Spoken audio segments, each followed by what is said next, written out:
কি রে তুই এই বেলায় এত বেলায় তুই শ্যাম্পু করলি? চুল শুকাবি কি করে? আমার অনেকদিন শ্যাম্পু করা হয়নি। অনেকদিন শ্যাম্পু করা হয়নি? তুই কদিন আগে করেছিস শ্যাম্পু? শ্যাম্পু করা হয়নি, তারপর এর মধ্যে অনেকবার বাইরে যেতে হয়েছে বলে মাথার অবস্থা খারাপ সেগুলো কটা বাজে? 3টে বাজে, তুই এখন শ্যাম্পু করলি চুল শুকাবে? 8 ঘন্টা আগে তুমি এখন ভিডিওটা করছো। 8 ঘন্টা আগে মানে কি? বড় যা 2:30, এখন 3টে বাজে। শুকাবি কি করে? হেয়ার ড্রায়ার নে, তাহলে কিন্তু ওই হাঁচি দিতে দিতে জীবন যাবে। বসে বসে সেই থেকে গান শুনছে। আর কখন থেকে বলছিলাম যে স্নান করতে যা সে বেলা হুঁশ নেই। এখন বেলা 3টের সময় এই এখন বেরোলো, মানে ও 2:30টাতে ঢোকেনি, 2:30টার আগে ঢুকেছে, এই এখন ও বেরোলো। এই এখন চুল এবার মাটিতে দিয়ে এবার এরকম করে শুয়ে থাকবে, সারা মেঝে জলে জলাক্কার হবে। হেয়ার ড্রায়ার দিয়েও চুল শুকোয় নাও। বাবা, লাটের বাট একদম পুরো, দেখো।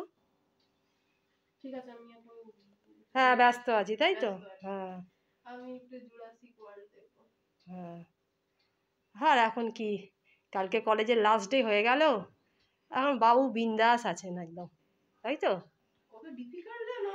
হ্যাঁ সে আমি জানি, ডিফিকাল্ট তো বটেই। না, এটা একটা মেন্টালি একটা খুব একটা প্রেসার তৈরি হয় যে সব বন্ধুরা যাদের সাথে এইচএস পাস করেছি তারা গ্র্যাজুয়েট হয়ে গিয়ে মানে হায়ার স্টাডিজ করছে, কিন্তু অন্তত তারা গ্র্যাজুয়েট তো হয়েছে, অন্তত তোমার চাকরি বাকরির জন্য তারা অ্যাপ্লাই করতে পারবে। আর আমরা টিল নাও এখন আমরা উচ্চ মাধ্যমিক পাস হয়ে বসে রয়েছি। মানে কেউ জিজ্ঞেস করলে কি রে এখনো পর্যন্ত কি উচ্চ মাধ্যমিক পাস?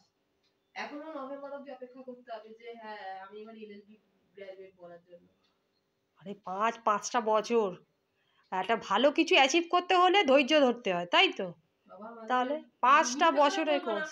হয়তো এই এত মানে স্ট্রাগল ফাগল হ্যান ত্যান এগুলো হয়তো সহ্য করার ক্ষমতা আমাদের কলেজের অ্যাকাডেমিক্সই তৈরি করে দিয়েছে, না হলে হয়তো হতো না। বাবা রোগড়ে রোগড়ে 5 বছর কমপ্লিট হলো ফাইনালি। আর এনরোলমেন্ট নাম্বারটা যদি মানে চলে এলে বাঁচা যায়, তাই তো?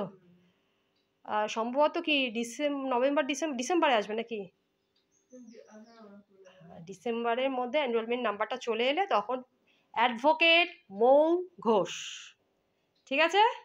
বাড়িতে একটা নেম প্লেট বসানো হবে। ঠাম্মা অনেকদিন ধরেই বলছে যে বাড়িতে একটা নেম প্লেট বসানো হোক, অ্যাডভোকেট মৌ ঘোষ, এনরোলমেন্ট নাম্বারটা আসবে তারপরে বসানো হবে, তাই তো? দেখ কীরকম পটিয়ে নিলি আমাকে হট করে কথাটা ঘুরিয়ে। আমি কিন্তু রেগেছিলাম তোর ওপরে, তুই অবেলায় স্নান করেছিস। অবশ্য মানে সকাল সকাল স্নান তোর কুষ্টিতে লেখা নেই।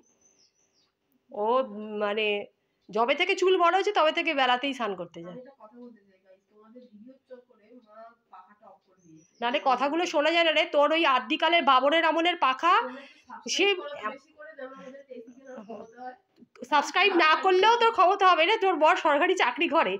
বাজে কথাতে একদম কম বলবি, একদম কম বলবি, ভীষণ কিপটে।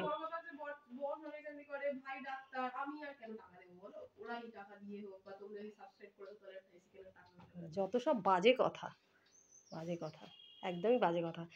আসলে পাখাটা আমি অফ করে দিচ্ছি এই কারণে যে আমি বলে দিই না, হ্যাঁ চালাচ্ছি দাঁড়া, অত গরম আজকে নেই, তুই সবে স্নান করে এসছিস, যে পাখাটা এত বিচ্ছিরি শব্দ করে যে ভিডিওতে কোনো কথা শোনাই যায় না। তুই এরকম হেলে আছিস কেন? তোকে দিকে আমি কি সকাল থেকে অনেক কাজ করেছি যে তুই একেবারে মানে একবার টায়ার্ড? হ্যাঁ কালকে তোর জার্নি হয়েছে, তার জন্য তো আমি আজকে সকালে তোকে ডাকিনি যে ঠিক আছে আজকে একটু বেশিক্ষণ না। সকালে আজকে বাড়িতে ঢুকেছিস, তারপরে এসে যে ঘুমিয়ে পড়েছিলি, আমি কি তোকে আর কোনো ডিস্টার্ব করেছি? কি ঢুকে আছে কেন? ও ঠিক আছে নে, অনেক বকবক করেছিস, তোর জন্য আমার স্নান করতে দেরি হয়ে গেছে, তুই এতক্ষণ বাথরুমটা আটকে রেখেছিলি, এবার আমি যাবো।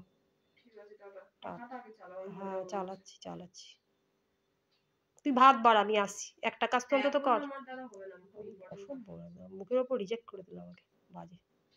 টাটা, চলো স্নান করতে যাই।